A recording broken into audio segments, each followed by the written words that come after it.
In the spring of 2002, when Harold Jefferson collapsed in the marble foyer of his Fort Greene brownstone and died before the ambulance could arrive, his 26 employees at Jefferson Construction believed they had lost more than just their boss.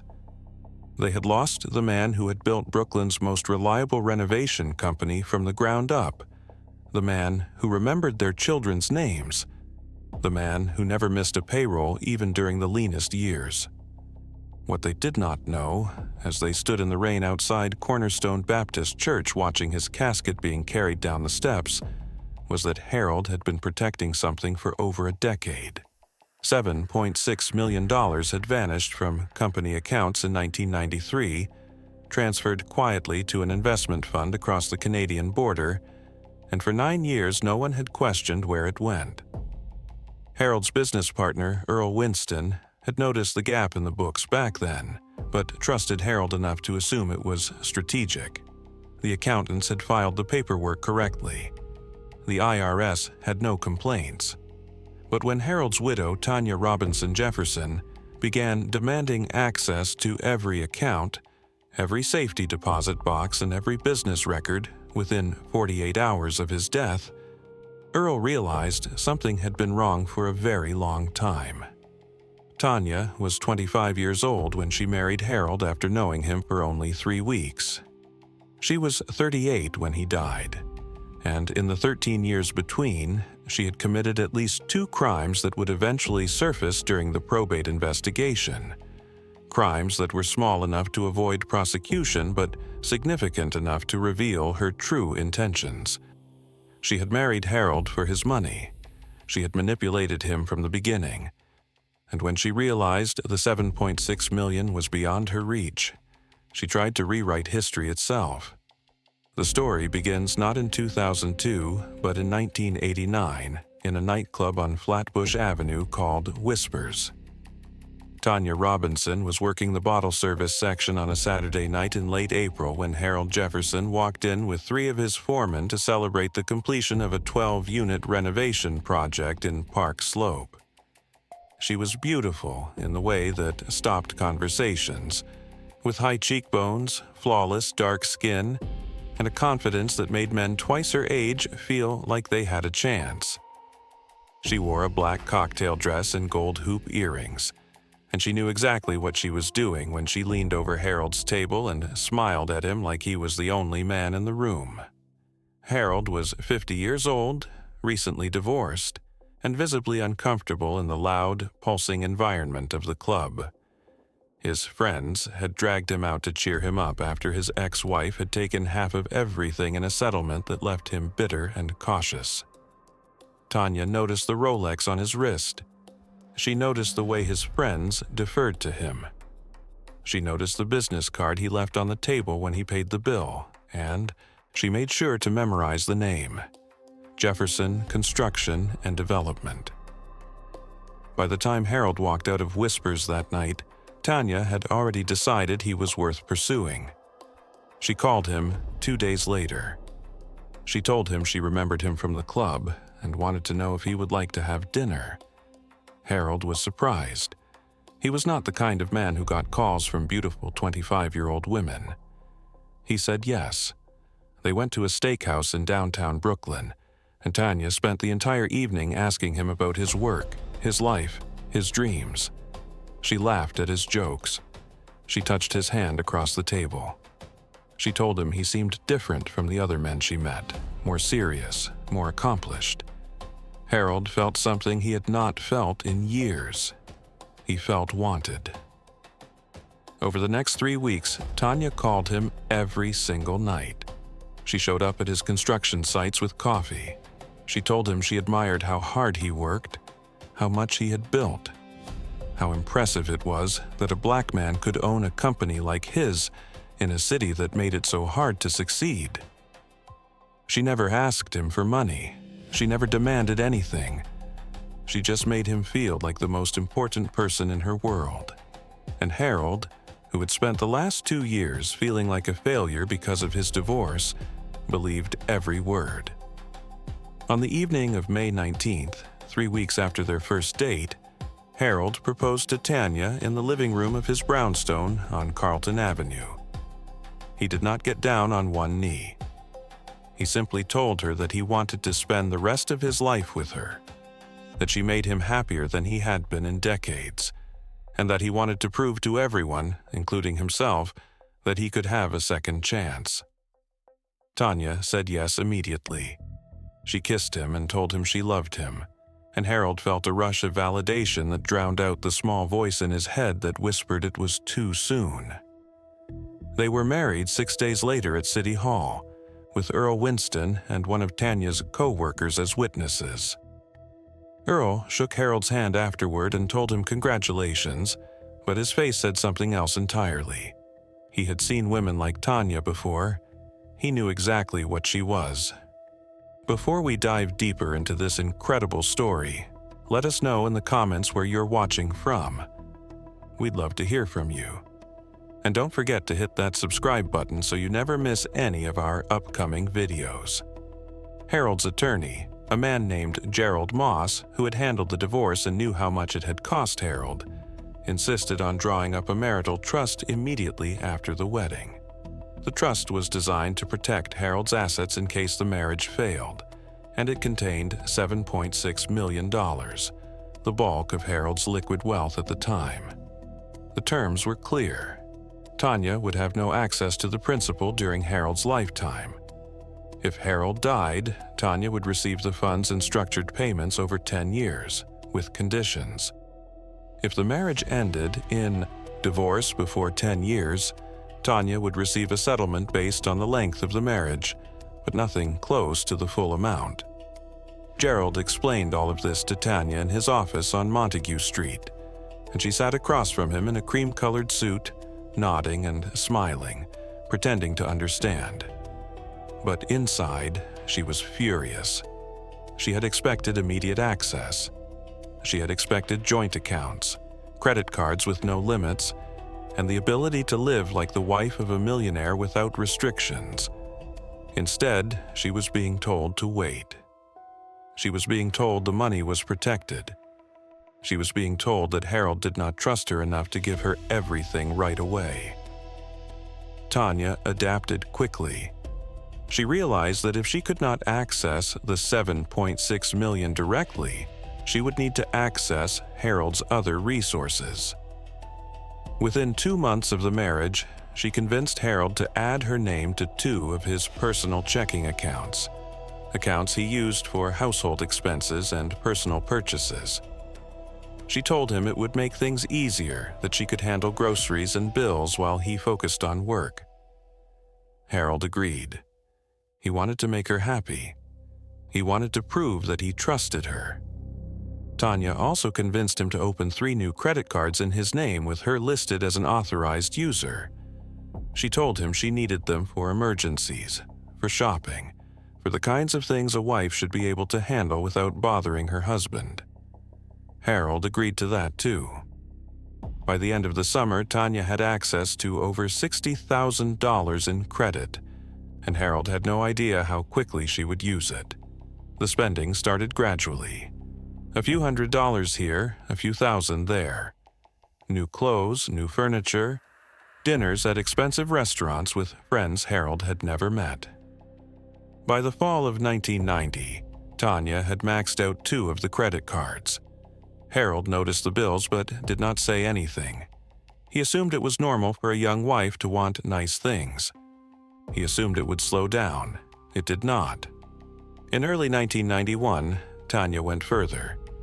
She had been watching Harold sign documents at the kitchen table, had been studying the way he looped his capital J and the way he pressed down hard with the pen. One afternoon, when Harold was at a job site in Bed-Stuy, Tanya filled out an application for a $15,000 line of credit at a bank on Atlantic Avenue. She forged Harold's signature at the bottom of the form. The handwriting was not perfect, but it was close enough. The bank approved the line of credit within a week, and Tanya used the money to pay off one of the maxed-out credit cards, then immediately maxed it out again. Harold never saw the statements because Tanya intercepted the mail. He never knew the line of credit existed. and Tanya, emboldened by how easy it had been, began to wonder what else she could access if she was patient enough. But Harold's world was changing in ways Tanya did not anticipate. In 1992, the New York construction market began to slow. The real estate boom that had carried Harold's company through the 80s was cooling, and developers were pulling back on new projects. Harold's company, which had been averaging 12 major renovation contracts a year, was down to 7. The profit margins were shrinking. The competition was getting more aggressive. And Harold, who had always prided himself on never laying off a single employee, was starting to worry. He spent long nights in his home office reviewing financial statements, looking for ways to cut costs without cutting people. Earl Winston suggested they take out a loan to cover payroll during the lean months, but Harold refused. He had seen too many black-owned businesses destroyed by debt. He needed another solution. In the summer of 1993, Harold made a decision that would define the rest of his life. He transferred $7.6 million from the company's reserve accounts to a private investment fund in Toronto called Apex Capital Management. The fund specialized in long-term growth investments, the kind of safe, stable returns that would protect capital during economic downturns. Harold structured the transfer carefully. He labeled the account as the Jefferson Business Contingency Fund. He made sure the paperwork was filed correctly with the IRS. He made sure the fund was legally separate from his personal assets, from the marital trust, from anything that could be claimed in a divorce or a lawsuit. The money was gone from the company books, but it was not missing. It was protected. Harold told Earl that he had moved some funds offshore for business protection, but he did not explain the details. Earl trusted him. He assumed Harold knew what he was doing. And Harold, who had learned not to trust anyone completely after his divorce, told no one else. Not the accountants, not the lawyers, and certainly not Tanya.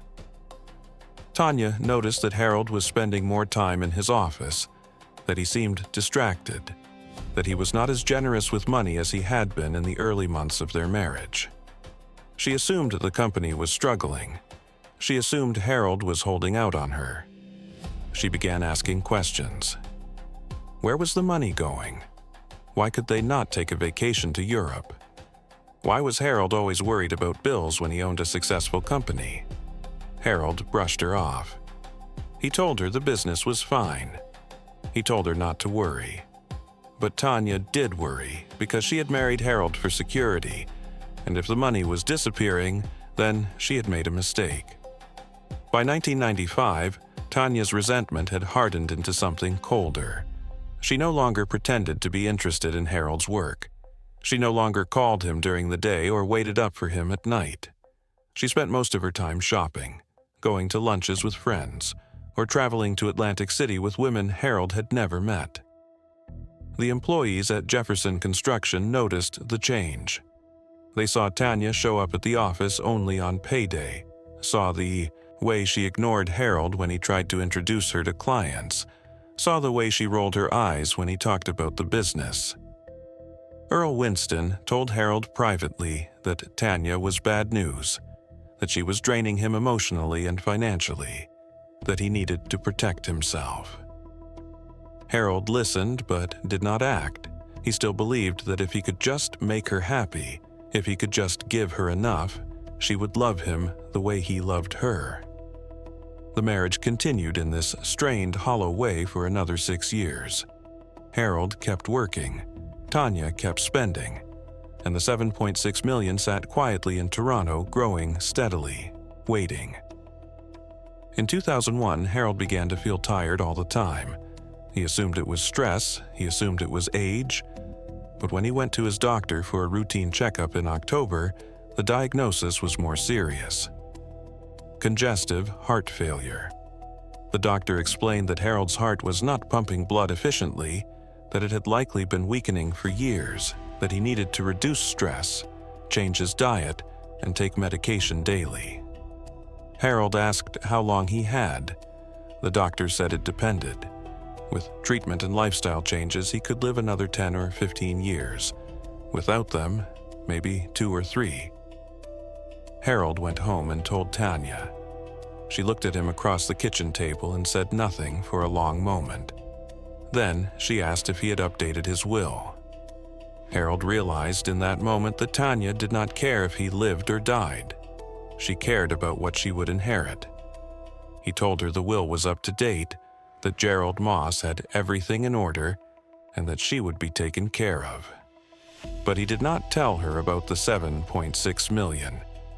He did not tell her about the contingency fund in Toronto, and he made a mental note to call Gerald and make sure that money stayed exactly where it was. Over the next several months, Harold's health declined slowly. He still went to work most days, but he moved slower, spoke less, and spent more time sitting in his office, staring at old photos of job sites and crews. Tanya barely acknowledged him. She spent her days out of the house, and when she came home, she went straight to the guest bedroom on the second floor. She had moved out of their shared bedroom months earlier, claiming Harold's snoring kept her awake. The truth was, she could not stand to be near him anymore. He was sick, he was dying, and he was in the way of the money she believed she deserved. On the morning of March 12, 2002, Harold woke up feeling worse than usual. His chest was tight. His breathing was shallow. He called Earl and told him he would not be coming into the office. Tanya was already gone, at a hair appointment in Manhattan. Harold spent the morning sitting in the living room, looking out the front window at Carlton Avenue, watching neighbors walk by, watching life continue outside while his own was slipping away. At around 2 in the afternoon, he stood up to get a glass of water and felt a sharp pain radiate through his chest. He took 3 steps toward the kitchen and collapsed in the foyer. The marble floor was cold against his cheek. He tried to call out, but no sound came. He died there, alone, 15 minutes before Tanya came home and found him. Tanya called 911, she called Earl, she called Gerald Moss, and then she sat on the front steps of the brownstone and cried in a way that looked convincing to the neighbors who gathered around her. But inside, behind the tears, Tanya was already calculating. She was already thinking about the house, the business, the accounts, the life insurance, and the $7.6 million she assumed was somewhere in Harold's estate. The funeral was held 4 days later at Cornerstone Baptist Church. Over 300 people attended. Harold's employees filled the first 10 rows. His ex-wife sat in the back. Tanya sat in the front, dressed in black, holding a tissue, accepting condolences from people who had no idea who she really was. After the service, she went directly to Gerald Moss's office and demanded to know what she was inheriting. Gerald had been expecting this. He had known Tanya long enough to know she was not grieving. He laid out the terms clearly. Tanya would receive the marital trust, which would be distributed in structured payments over 10 years as outlined in the original agreement. She would receive the house on Carlton Avenue, which was worth approximately $800,000. She would receive Harold's personal vehicles and some jewelry, but she would not receive any portion of Jefferson Construction. She would not receive Harold's business accounts, and she would not receive any funds that were classified as business capital. Tanya interrupted him. She asked about the life insurance. Gerald told her there was a policy worth $200,000, and she would receive it within 60 days. Tanya leaned forward. She asked if there were any other accounts, any other investments, anything Harold had not told her about. Gerald looked at her carefully. He told her that everything had been accounted for. Tanya did not believe him. Over the next 2 weeks, Tanya went through every drawer, every filing cabinet, and every box in Harold's home office. She found old tax returns, bank statements from the early 90s, and a safe deposit box key taped to the bottom of a desk drawer. She took the key to the bank on Montague Street and opened the box. Inside, she found Harold's will, some stock certificates, and a single piece of paper with the words Apex Capital Management and a Toronto phone number written in Harold's handwriting. Tanya stared at the paper. She did not know what Apex was, but the name sounded important. She folded the paper and put it in her purse. Then, she went back to Gerald Moss's office and told him she had found documents suggesting Harold had money in Canada. Gerald asked to see the documents. Tanya showed him the paper. Gerald sighed. He told her he would look into it. But Tanya did not wait. She called the number on the paper herself. A polite woman answered and confirmed that Apex Capital Management was a private investment firm. Tanya explained that her husband had recently passed away and that she believed he had an account with them. The woman asked for Harold's full name and social security number. Tanya provided both. The woman put her on hold. When she came back, she told Tanya that there was indeed an account under Harold Jefferson's name, but that the account was classified as a business entity, not a personal asset, and that any inquiries would need to go through the estate's legal representative. Tanya demanded to know how much money was in the account. The woman politely declined to provide that information. Tanya hung up and immediately called Gerald again. She told him there was money in Canada, a lot of it, and that she wanted access. Gerald told her to calm down. He told her he would contact Apex directly and get the full details. What Gerald discovered over the next 3 weeks confirmed what he had suspected. The $7.6 million had been transferred to Apex in 1993 under the name Jefferson Business Contingency Fund. The account was structured as a business asset, not a marital asset. Harold's name was the only name on the account. The terms of the account specified that in the event of Harold's death, the funds would revert to Jefferson Construction, not to Harold's personal estate. The paperwork was legally airtight. Gerald called Tanya and explained this to her as gently as he could. Tanya exploded. She screamed that Harold had hidden money from her. She screamed that she was his wife and that she deserved everything. She screamed that she would sue. Gerald told her she could try, but that the law was clear. The money was business capital. It had been moved legally. It had been classified correctly, and it was never hers to begin with. Tanya did not accept this. She hired her own attorney, a man named Victor Kane, who worked out of a small office in Jamaica, Queens, and who specialized in contested estates. Victor reviewed the documents and told Tanya the truth. She had no legal claim to the $7.6 million. The money had been moved 9 years before Harold's death, had been reported to the IRS, and had been structured in a way that explicitly excluded spousal claims. Victor suggested they could argue that Harold had made verbal promises to Tanya about the money, that he had told her it was for their future, but he warned her that without documentation, it would be nearly impossible to prove. Tanya insisted they try. She told Victor that Harold had shown her papers, that he had talked about the money, that he had promised her security. Victor asked if she had any of these papers. Tanya hesitated. She said Harold had kept them in his office, but that they must have been lost or destroyed. Victor asked for specifics. What did the papers say? When had Harold shown them to her? Tanya's story changed each time she told it. First, she said Harold had shown her the documents in 1995. Then she said it was 1998. Then she said it was right before he died. Victor realized she was lying. The probate process dragged on for 8 months. During that time, Earl Winston and the company's accountant, a woman named Diane Porter, began a full audit of Jefferson Construction's finances. They were trying to understand the company's current standing, trying to figure out what Harold had left behind, and trying to reconcile old discrepancies in the books. It was Diane who first noticed the $7.6 million gap from 1993. She brought it to Earl's attention on a Wednesday afternoon in late October. Earl stared at the numbers.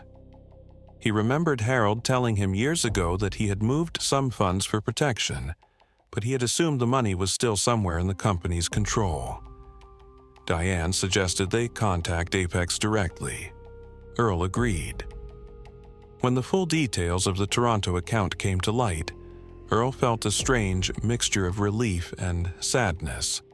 Relief because the money was not gone. It was safe. It had been growing steadily for nearly a decade. And sadness because he realized Harold had been protecting the company from something, or someone, and had never trusted anyone enough to explain. Earl suspected that someone was Tanya. He called Gerald Moss and told him what they had found. Gerald confirmed that the account would revert to Jefferson Construction, as outlined in the original transfer documents.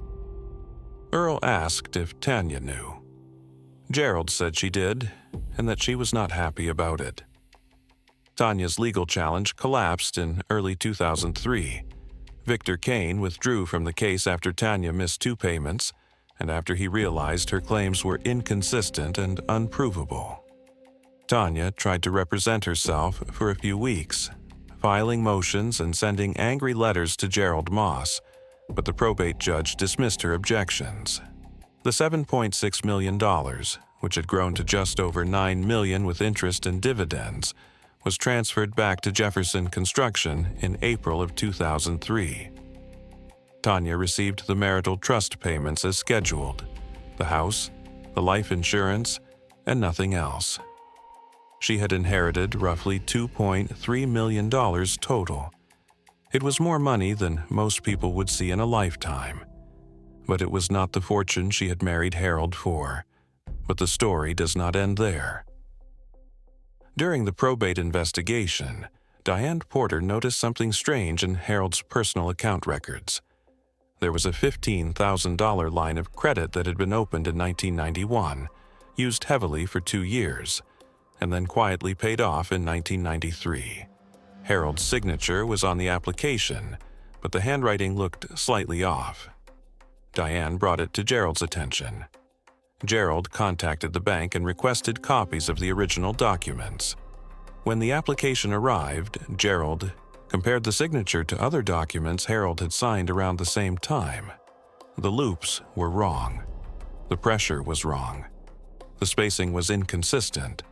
Gerald was not a handwriting expert, but he had seen enough of Harold's signatures to know this one was forged. Gerald confronted Tanya in his office in June of 2003. He showed her the line of credit application. He told her the signature did not match. He told her that forging someone's signature on a financial document was a crime. Tanya sat very still. She told Gerald that Harold had asked her to sign for him, that he had been too busy, that it was not a big deal. Gerald told her that was not how it worked.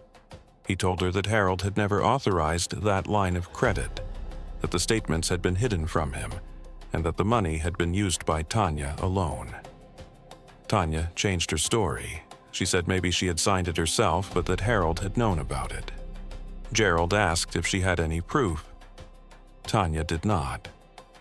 Gerald told her that he could refer this matter to the district attorney's office, that financial fraud was taken seriously, and that Tanya could face criminal charges.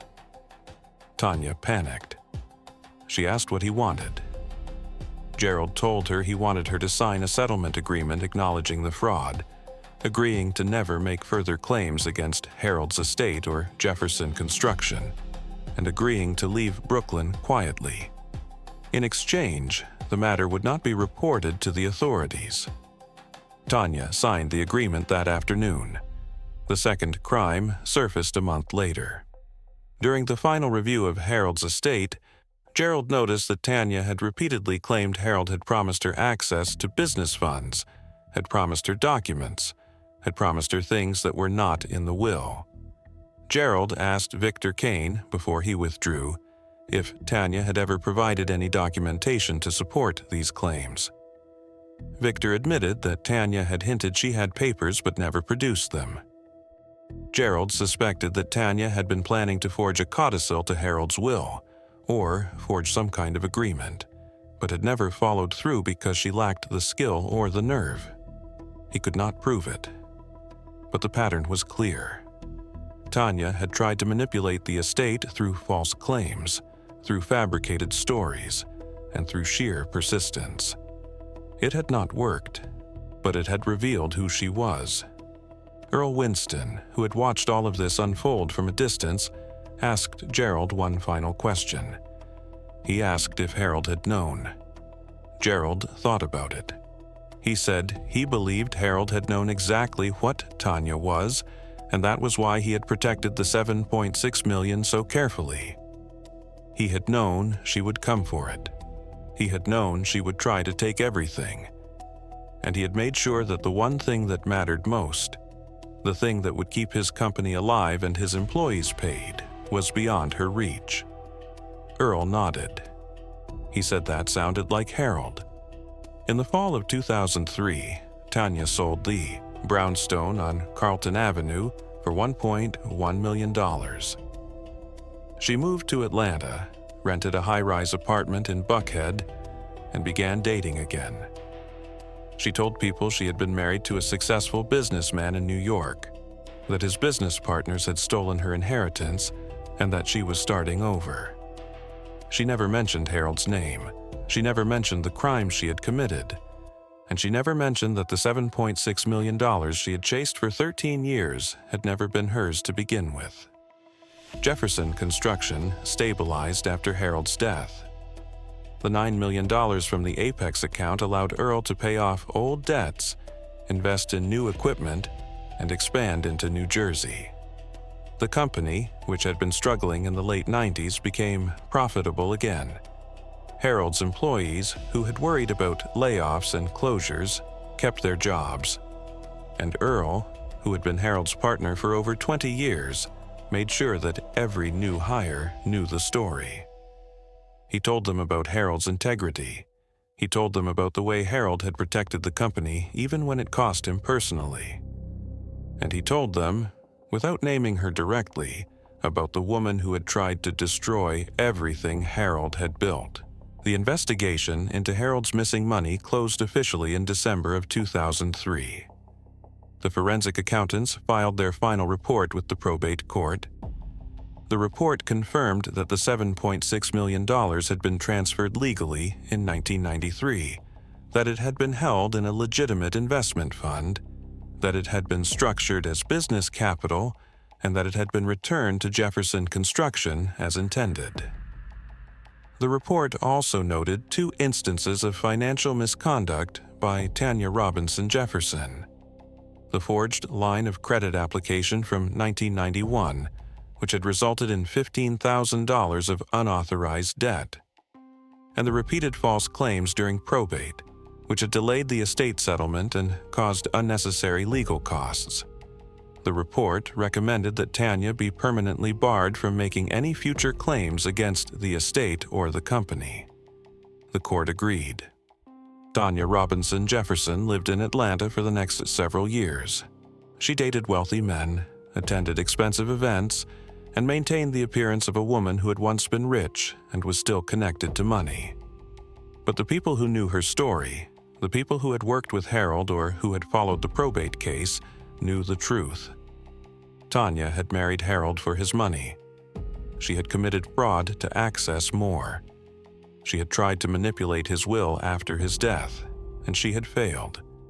The $7.6 million she had believed was hers had never existed in the way she imagined.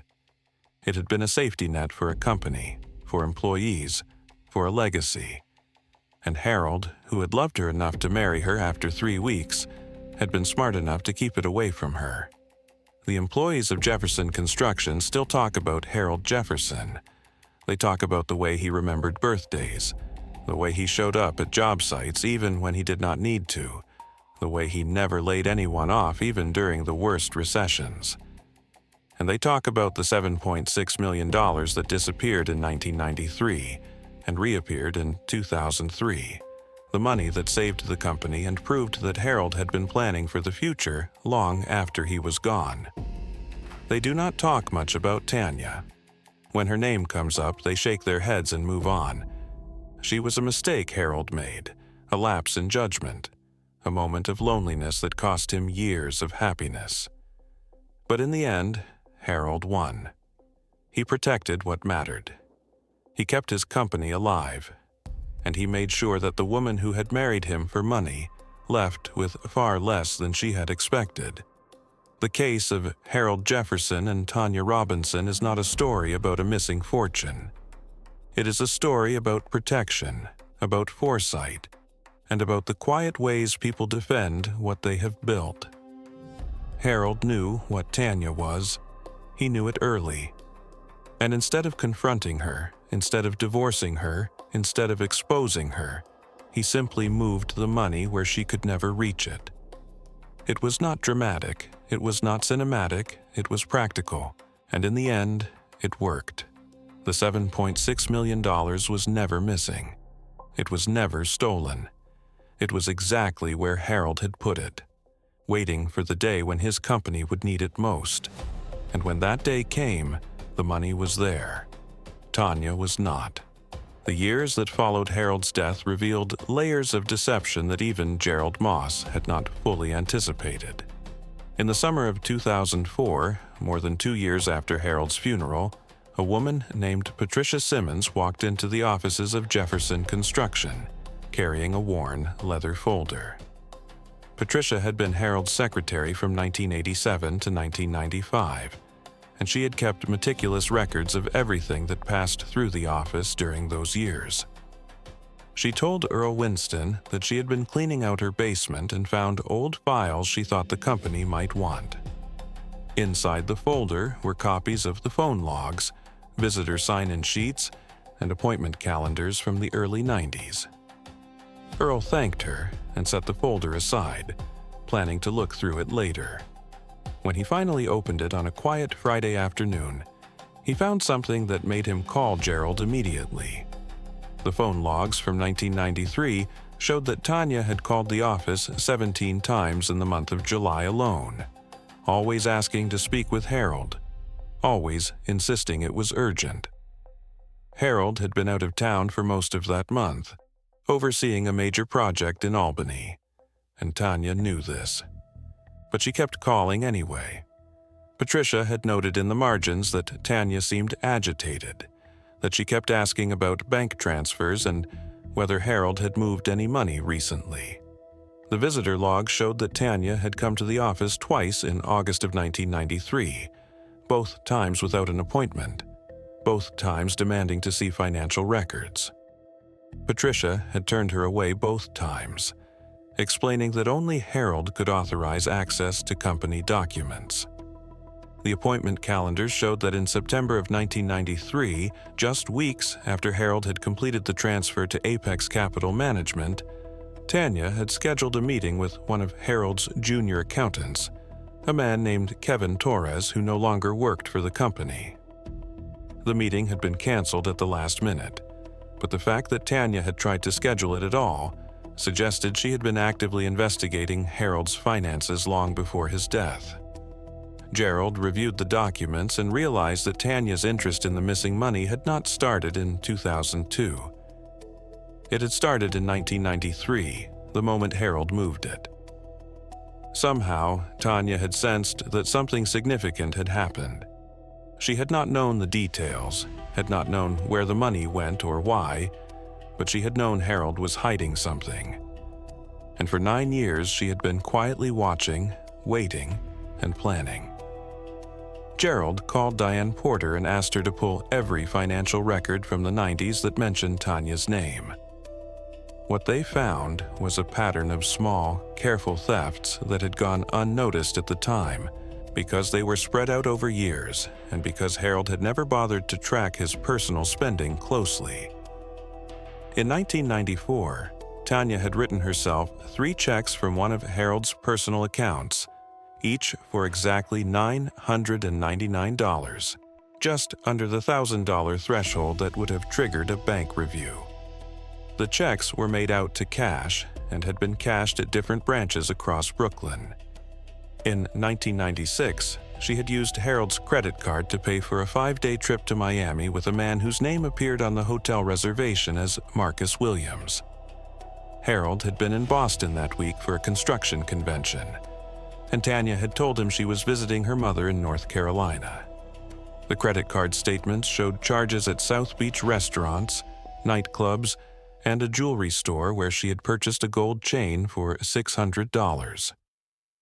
In 1998, she had convinced Harold to co-sign a car lease for a Mercedes sedan, claiming she needed reliable transportation for errands. The lease was in both their names, but Tanya made only 3 payments before stopping altogether. Harold had quietly taken over the payments to avoid damaging his credit, never confronting Tanya about it, never demanding she contribute. These were not major crimes. They were not the kinds of things that would result in arrests or prosecutions, but they painted a picture of a woman who had been systematically extracting money from Harold throughout their marriage, who had viewed him not as a husband but as a resource to be exploited. Gerald presented all of this to Earl and asked what he wanted to do with the information. Earl thought about it for a long time. He thought about Harold, about the way he had quietly endured Tanya's behavior, about the way he had protected the company without ever publicly accusing her of anything. Earl told Gerald to document everything, to keep it in the company's records, but to take no further action. Harold had already won. There was no point in dragging his name through another legal battle, but the story continued to unfold in small, unexpected ways. In 2006, a woman named Renee Lawson contacted Gerald Moss after reading about Harold's estate case in a legal journal. Renee had been Tanya's roommate in 1988, the year before Tanya met Harold, and she had information she thought might be relevant. Renee explained that Tanya had always been open about her intentions. She had told Renee and their other friends that she was tired of working low-wage jobs, tired of struggling to pay rent, and that she was going to find a rich man and marry him. Renee said Tanya kept a notebook where she wrote down the names of wealthy men she met, along with details about their businesses, their families, and their vulnerabilities. Harold's name had appeared in that notebook in April of 1989, just days after Tanya met him at Whispers. Next to his name, Tanya had written, "Recent divorce, owns company, lonely, no kids, perfect." Renee had kept in touch with Tanya for a few years after the marriage, but had eventually stopped returning her calls. She said Tanya had become obsessed with money, that every conversation revolved around what Harold had or what he was not giving her. Renee told Gerald she felt guilty for not warning Harold, but she had not known how to reach him, had not known if he would even believe her.